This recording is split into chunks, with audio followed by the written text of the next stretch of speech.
I'll lie awake as seasons change, wishing I could make you stay this age. Hello and welcome back to the Winter Fanboys Podcast, where we boost the signal of the Winter Failure, the band that makes the most original Christmas music that no one has ever heard of, and we think that is just a darn shame. I'm Ben. I'm Adam. And welcome back. It's good to have you. We're here on our third track of this album. We're hanging out in Happening right now, I think is the name of the track, Happening, which is not what I would have guessed based on listening to it, you know? It's another brand track, and it starts out like I mean, this doesn't starts out. It just is mellow. It's mellow the whole time through. And we've got Bran giving us a bit of like, I wouldn't quite call it a lullaby, but it feels like, you know, end of the night, you know, kind of giving us this song as he's closing the door on his sweet boys. What impressions do you have as we listen to this track? So right off the bat, I think it's very similar things. The guitar, driving, piano, light piano over top. So instrumental wise, I think that's like a brand staple for this EP that they're doing. And then I personally like him clearing his throat. Again, that makes it sound like it's not like recorded. Like it's recorded, obviously. When does he clear his throat? Is it the beginning? The beginning. Okay. Yeah. It's like the first, yeah. And I think this song is about relationships. And I think what's so interesting is I'm in a season where I'm just like, I think nothing will be the same. I shouldn't say nothing. I just mean nothing is forever. So let's just say that. What we're doing right now and how we're living our lives, nothing is forever. And so that being said, you know, you hear the stories of them being like, the newborn scrunch is like what newborns do, but Hunter's slowly growing out of that. And it's like, you want to hang on to that. And actually what I'm saying is we're going to enjoy those moments, and then he's going to do something else, and we're going to enjoy those moments. And I'm going to take it moment by moment with him. And because I do think that that's what my dad was saying to me, was like, enjoy spending time with your kids. And that being said, it's his first Christmas. Christmas next year won't be this. It will most likely be in PA or in Maryland, and it will be with different people. And then the Christmas after that will be different, and the Christmas after that will be different. And realizing that every new season and every time season changes, it's not going to be the same. I think I got into this idea that like, this is how life is. This is what happens. This is what we're doing the next day. This is what we're doing. And, you know, since my dad's passing, I realized that's not true. You know, we don't just get up and do the same. Obviously we get up and do roughly the same thing, but the reality is that life is, this moment here won't be the same as the next moment, won't be the same as the moment after that. And realizing that that's what this song Happening feels like. We're talking about little moments that keep happening, and keeping those moments and knowing that it's not keeping those moments, cherishing those moments, knowing that those moments are going to change. And that is the point. That the point is, this is not going to be the same. And, you know, it's interesting. I have thought about this, and I was like, you know, when I was a kid and I was in high school, and my dad was taking me to football practice and then to rehearsals, and then I took myself, and then I was working, and I was like, what's interesting is none of those moments were the same. Everything was, especially when you're in high school, things start going fast. And then all of a sudden you're out and you're like, you know, you went from 14 not working to 16 having to get a job to 18 going into college to then being busted out and having to then figure out how to live life. And it's like, it goes really fast. You know, I feel like the first 10 years of your life feels slow, and then it's like all of a sudden you're shot out of a cannon the last 10. And, you know, like I'm sitting here thinking like, Hunter has a niece and a nephew. Who is 14 and 11. And I said, in 10 years, Hunter will be 10. Or in 14 years, Hunter will be 14, the same as his niece. And she'll be 28. Mm-hmm. And I said, yeah, that's insane. That's like mind boggling. And I'm like, wasn't I just 28? Wait, what? where are we? And I'm like, I wasn't just 28. And so it's like realizing that life keeps moving and these little moments keep happening. And so I kind of gave you my whole spiel of this whole song. And I think that I feel like it's I've been listening to, I say this, I think every season, I listen to Ben Rector. Ben Rector writes about being a dad, and I resonate with things that are about being a parent or being a father. And it's just like watching kids grow up. I say the first 10 years are slow, but I'm like watching the first, like where Hunter was born at 5 pounds, 7 ounces. He's now 15.5 pounds. I mean, he's 3 times his weight. Wow. You're like, that's insane. That's not staying the same at all. Yeah. And so it's like realizing that these little things, and so I'm saying little things that happen every day are going to change. And this song is talking about how Christmas itself is going to be different. I don't necessarily know if he's talking about his kids or if this is about kids or if this is about a spouse or a partner, a loved one. So I can speak to that a little bit. I got to hang out with Bran this past summer, which was really cool. Okay, nobody likes to brag, all right? I'm bragging. I love to brag. I got to hang out with Bran and Dave at the same time, and you weren't there. But was this in North Carolina? And that was great. So I got a nice Winter Failure Fanboys, whole coalition this year. You must have used all of our budget for your travels. I did. Yeah, I did use all of our budget. It's not hard to use all of our budget when our budget is $0. I think you also used all of our budget this year, too. I did. You're right. I did. So we've sort of both infinitely spent our budget. But Bran has 2 kids. And so you're both my favorite Christmas gift. Like, I think he's thinking about his 2 sons and just getting to see him be a dad and how much he loves his boys and the way he interacts with them. Like, it just makes so much sense. Sorry, I cut in. I didn't want to come with your whole thought. I want you to keep going.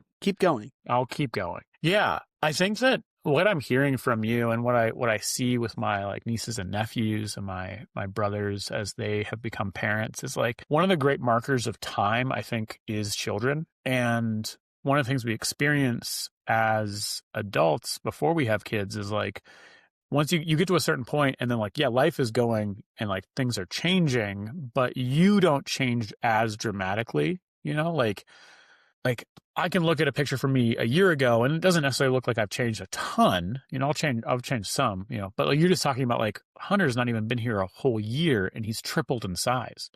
If I tripled in size over the course of 5 months, like people would be like, Ben's not okay. He's exploding. And so with kids, like all of a sudden you have this great like marker of just how much things do change and how quickly they do change. Like that change really is happening. It's just that I think when we get to this like adult age, we're a little more like insulated from it, for a myriad of reasons. And so you're now entering back into like getting to see how quickly time does go. And you have a very clear marker of like, yeah, when Hunter is 11, his niece and nephew, or I'm not sure who exactly, is going to be 28. And that's wild. I think about that in regards to like, if I was to have a kid today, how old would my kid be like compared to my nieces and nephews? They're 7 and 5 and 0 and like 4. And so like that's where the spread would be. And I do some of that mental calculus sometimes thinking like, all right, if I was to get married now, and then, I waited a year to have kids. And then like, what does that look like? And what age does that put me at when they graduate high school? And all, like, I do that calculus from time to time. And I think one of the funny things about I don't know if I want to go down this route. So I don't think I'm going to. Instead, like, I love the beauty of getting to listen to dads writing Christmas music about their kids who they love so much. Like, I'm a big fan of that. I think that's great. And Bran is writing this song that's so much about, like, yeah, fatherhood. And Dave also has just become a dad recently, too. And I think that's really affected and changed him. It's cool to see how that has changed him. And you just became a dad. And so I think there's something really good about, this is such a basic statement, but it's cool to see men step up and be dads because I don't know, like for some reason that just feels like what is so often needed is just that like you need dads who are present. You need dads who are involved in the lives of their kids, and you need dads who make it so clear that they love their kids and that everything's going to be all right. Yeah. We're going to move into nativity here in a second. And one of the things I've been thinking about this year in regards to like faith, in regards to like God and what it looks like to mature as someone, as a person of faith, is like, as far as I can tell, you kind of have two main options for how you want your life to go. Like you either have an option where it's like, I want to try to live forever. Or I want to try to live as long as like kind of keep things static in a certain way. Like I want to use the treatments that keep me looking young. Like I want to do all the things that I want to upload my consciousness to the cloud, whatever it is, like blah, blah, blah, sci-fi shenanigans. But I want to stay here as long as I possibly can. And I want that life to be as good as it possibly can while I'm here. Then there's this other side of it that I find myself more and more curious about and scared of and drawn to, which is like, what does it look like to live your life in such a way that when your time comes, you're ready to go? You're like ready to die. Maybe maturity is like living in such a way that you grow to the point where you are ready to let go when the time comes. And I find myself scared of and drawn towards that. And I think that's really relevant to kind of what you have been talking about. And I think what we're going to kind of get into, like the courage to die well versus the trying to cling to something that you don't want to change, Yeah. I remember getting to talk to you during the whole process and the month leading up to your dad's death, and like getting to hang out with you in New York and then getting to be on the phone with you several times. I remember just hearing about how your dad handled it, and was just so in awe of him and the way in which he was able to still love and parent you guys, even in the midst of his body shutting down and having to look at his mortality cold in the face, and I looked at that and I was like, damn, like that's real strength. Like that's a life well lived. Like that's a man who has done it, who has walked the path. And it was really awesome to get to hear that from you and get to walk that with you. Yeah. I used to think it was like, you have to go and do these things. You have to run and go and see the world, go and do all these big things. But there's going to come a day where you can no longer do those big things. There's going to come a day where you're going to miss, because you're not going to be able to do everything. Even if you were a billionaire, they can't do everything. And there is going to come, I told my dad this. I said, having a child has changed how I view what is more important in my life and what I want to see out of my life than me trying to achieve anything I could have ever achieved. And Ben Rector writes songs about this, like What Makes a Man. He talks about his dad. In that song, he talks about his dad and how his dad never was going to be famous, and his dad gave everything he can so that way him and his sisters could have a life. And, he's kind of standing on his dad's shoulders.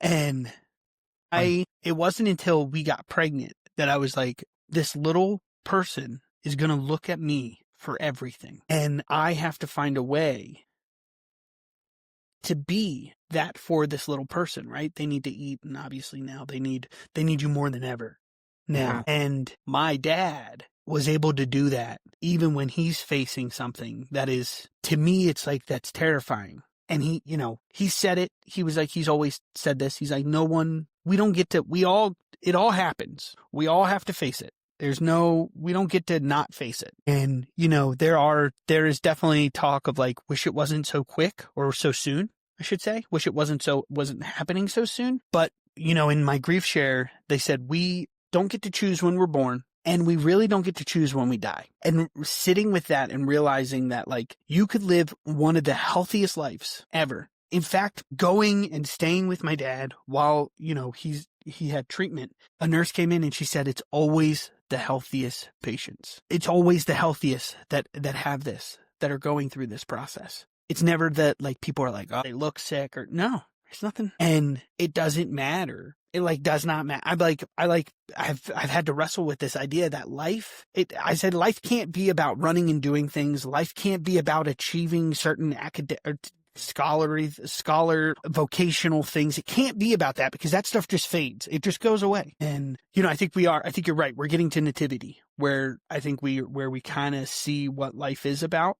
And I think one of those ways is, I don't think it's the only way, I definitely don't, is having a child and having that child look at you And you realize that all of a sudden everything I don't stop dreaming. I still continue to be an actor. I still continue to do the vocation and do the work that we have to do. And sometimes I have to do it even more so because I have to feed not just myself anymore, and not just Brianna, but life all of a sudden becomes, it's almost like this. I learned how to be a dad, from my dad, but also watching my dad go through that. He showed me even more how to be a dad.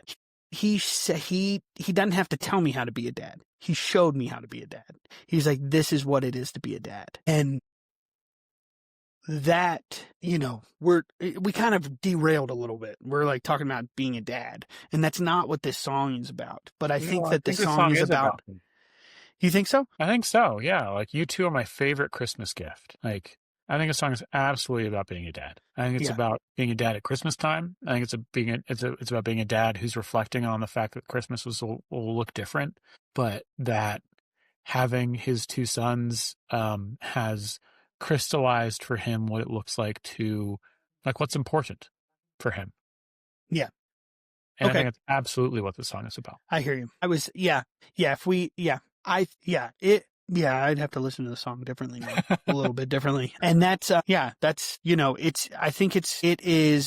appreciate what you said. Let me just say that. I was like trying to figure out how to say it, but I appreciate what you said because I think, I'm a little biased, but I do think that my dad showed me how to be a dad, and then also how to face this thing that we're all going to face. There's no, and that's what's interesting about grieving, right? Is like, you talk to people about it, and a lot of people don't want to talk about it, but it's like, I will say, if you're fortunate enough, and what I mean by that is if that, the other way it could happen, but most people will face grieving of some sort, whether it be a loved one or a parent or you will face a time of grieving. We as a society have a really hard time talking about it. I think we do, we have a really hard time of discuss. It's funny that we have a hard time discussing it, but we'll talk about taxes. Like, you have to pay taxes every year. And it's like, well, this thing is coming, right? It will happen. And I know we don't want to be Debbie Downers, but it's like just realizing that the way to not be a Debbie Downer is to realize where life and what is important in life, and what is the point of life, not chasing after something, not running after something, or not trying to get to the mountaintop, to then realize, the mountaintop's really just kind of just plateaus and then goes to another mountaintop. There's always another peak to climb. There's always another thing to do. And it's like, what is that? What is the point if it's not, a lot of music that I listen to that talks about that, they're parents, right? They're a dad who's singing that, and he's talking about his kids. But I think that it can be said for, when we get to nativity as well, which I think is that life isn't about the things we achieve here. So yeah, I think I've got a lot more thoughts, but I think I would like to talk about them in the context of nativity. I think this is a good lead in. So I think we end the episode here and then say hello to everybody and talk some more about this in the next one. Sounds good. I'm Adam. It happened at the same time, but it's still true. All right. You go out. Let's both go on 3. 1, 2, 3. I'm Ben. I'm Adam. Stay frosty, my friends. Yeah.